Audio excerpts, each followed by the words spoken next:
feel like I'm in prison right now because the area here is not very happy atmosphere. So I wanted to record this video to reflect on all of my findings and I would say experiences throughout my really short journey of starting being active on social media. So I've been doing that for over a month, and by that I mean recording and posting so many YouTube shorts and TikToks. I do not qualify to be an influencer or blogger or anything out of that scope because I just started, and I would say if you look through my content you wouldn't even find one niche. It's like traveling, lifestyle, motivational speech, stuff like that.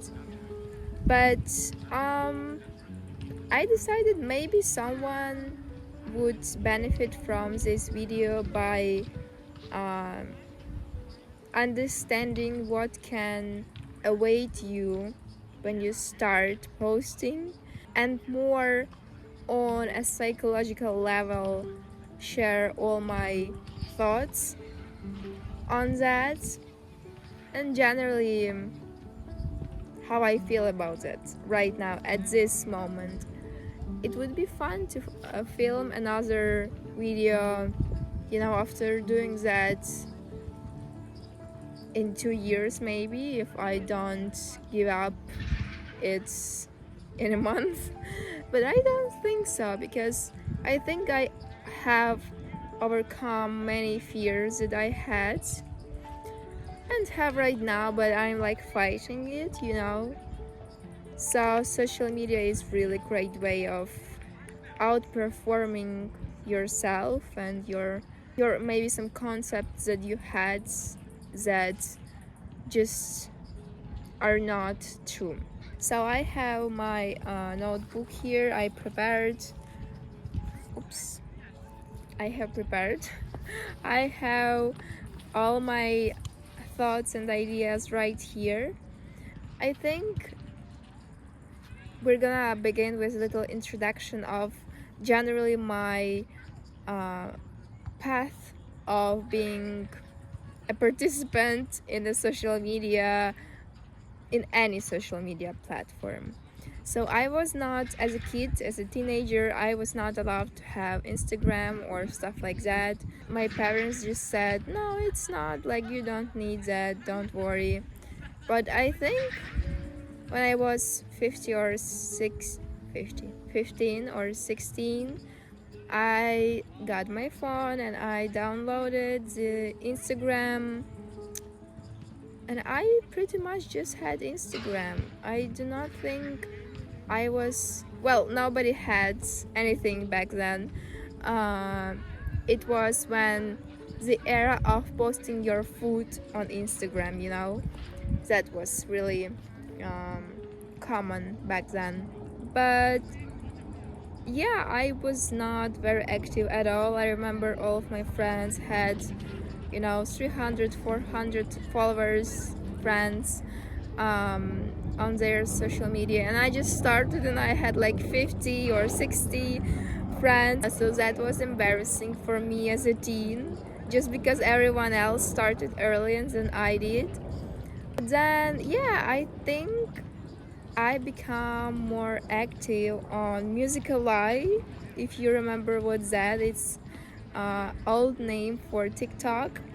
And me and my cousin, we even like recorded dancing like musicals, dancing videos that just started being popular back then, but it just was for fun. And yeah, I think like that was it. I just used social media as every regular person to text or to follow somebody. But I would say honestly, until even today, I do not follow many people. Honestly, I don't know why, but there are two girls just going circles around me and are stressing me out. Yeah, but I'm gonna record anyways. Yep.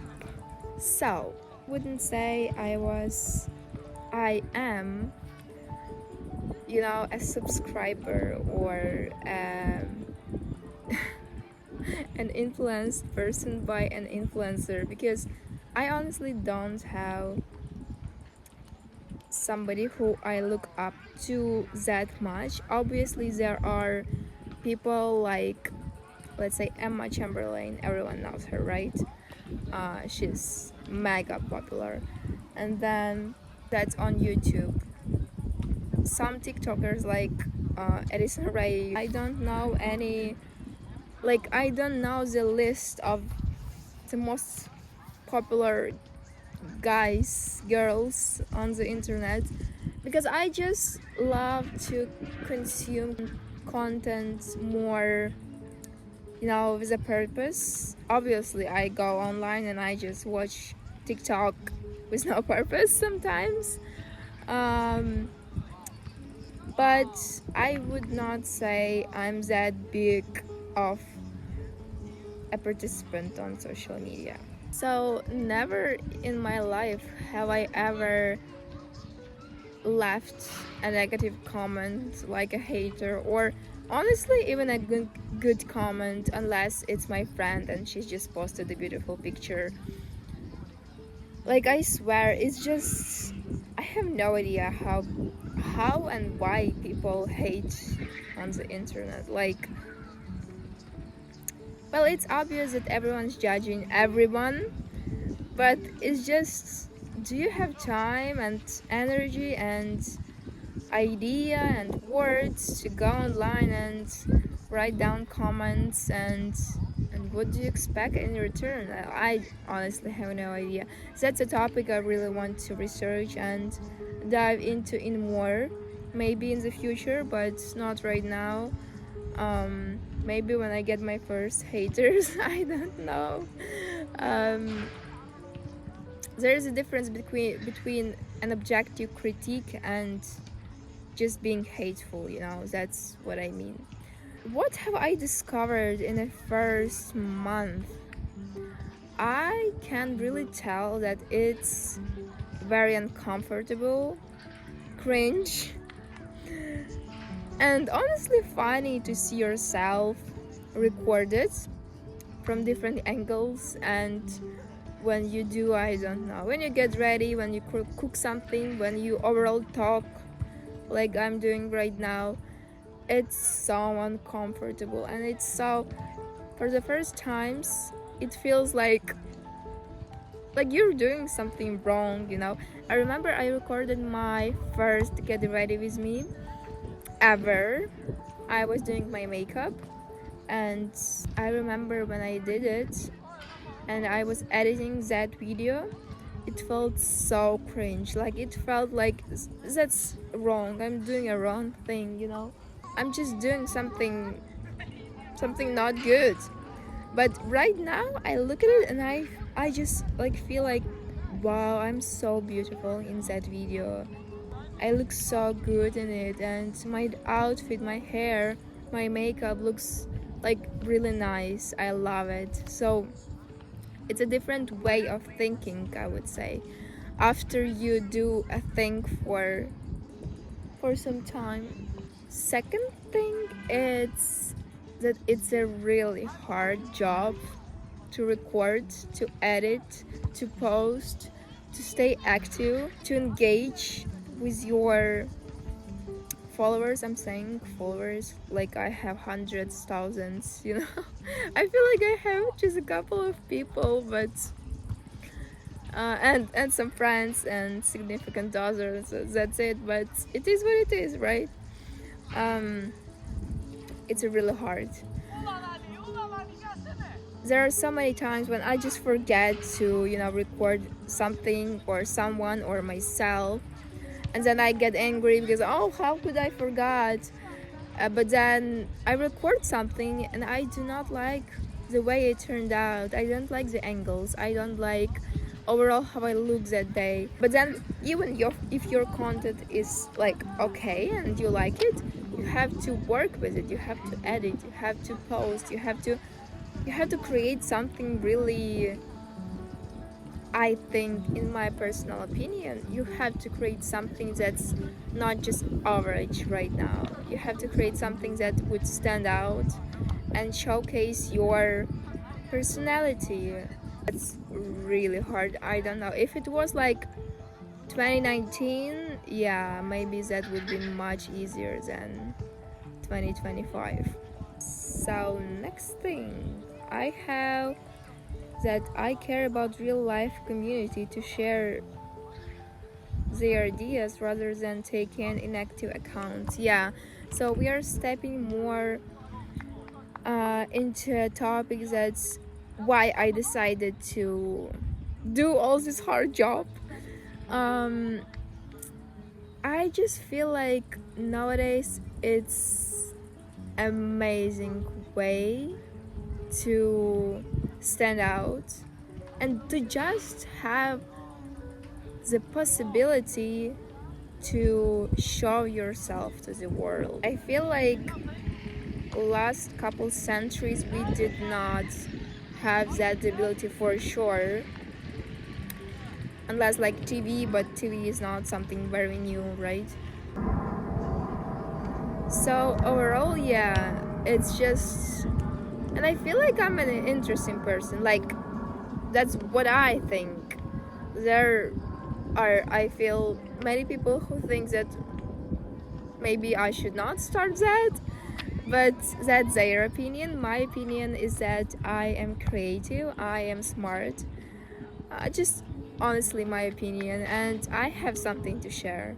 I have a life, I have my knowledge, my memories, my findings throughout my life that even if like no one likes, I want to record it and post it, and in 20, 30, 40 years look back and think, yeah, she did a great job. She had an amazing life. She is she's just superstar, and she rockets. So that's my goal. But even if I just blew up and had many subscribers out of one video, I don't think that beneficial, because you see, I want to post content that's more like educational, motivational, I don't know, something that people find useful, not useless TikTok dances. Maybe just a little, but not 80 or 90%. I want to build a community, not a channel where there are just a bunch of people subscribe and they just watch it from time to time. I want like people to become not my subscribers, but to become my like friends, to share ideas, to share their knowledge, their memories, their experiences. that's that's my goal. My goal is not to just have a number, or to have people who want to be present in social media by not being present indeed. At the same time, there are many areas where I do not want to share my life. There are just, you know, I it's so hard. It was so hard for me to even decide to start being active on social media, because obviously you share your life anyways. Like, even if you are only like starting business, you share your past anyway. And to some extent, I understand that I should share my life too, and I will. But there would be definitely some areas when I just, shut down and don't want to share it. for my own sanity, for my own privacy, and being feeling good, not being scared. And I respect when people have that mindset as well. Now I should like decide how I'm gonna name this video because I talked a bunch of stuff, but I feel like that would be useful for me to hear if I were wondering should I start or no. Okay, like you should already make up your mind and go with the flow, but have your boundaries and understand that it's a really hard way that you are choosing, especially when you work full time. It's so hard when you work full time. If you have spare time to kill, obviously, but when you work full time, it's so hard, I can tell. Planes. There's game. So thank you for staying until the very end. I hope that was useful. I hope someone watches till the end. Well, I will. And I hope you're having great rest of your morning or day or night. See you in the next video.